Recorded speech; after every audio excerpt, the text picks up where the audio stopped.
तलाक के 8 साल बाद मिले पति पत्नी, फिर क्या हुआ। तलाक के 8 साल बाद वे दोनों एक शादी में मिले। धीरज ने सोना को अकेली देखा तो वह उसके पास कुर्सी पर जाकर बैठ गया।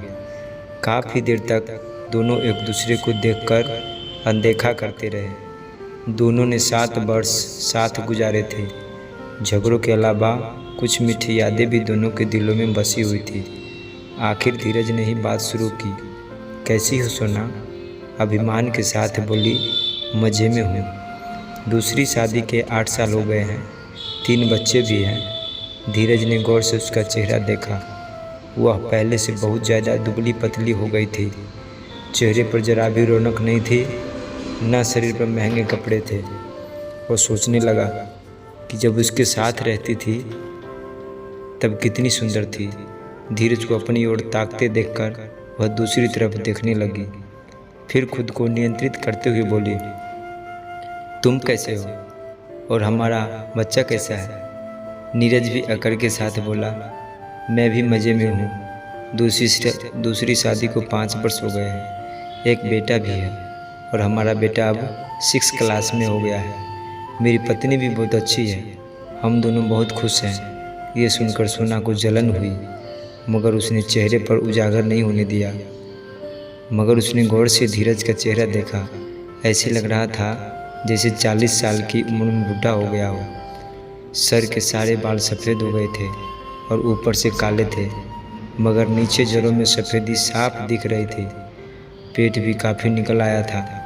फिर वे काफ़ी देर तक चुपचाप बैठे रहे।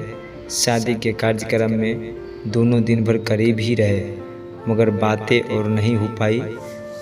मगर जब दोनों अपने अपने घर जाने की तैयारी कर रहे थे तब धीरज सोना के पास आया और बोला, एक बात कहूँ? सोना बोली, क्या? वो उदास होकर बोली, ज़िंदगी वही थी जो मेरे साथ गुजरी, अब तो दिन काट रहा हूँ। इतना सुनते ही सोना के दिल में खुशी और दुख का मिला जुला गुब्बारा सा फूटा। ऐसे लगा जैसे गले से कुछ फंस गया हो। वह आंसुओं को रोकते हुए बोली, मैं भी पछता रही हूँ। एक शराबी और गंदा आदमी पल्ले पड़ गया है, रो रो कर दिन काटती हूँ।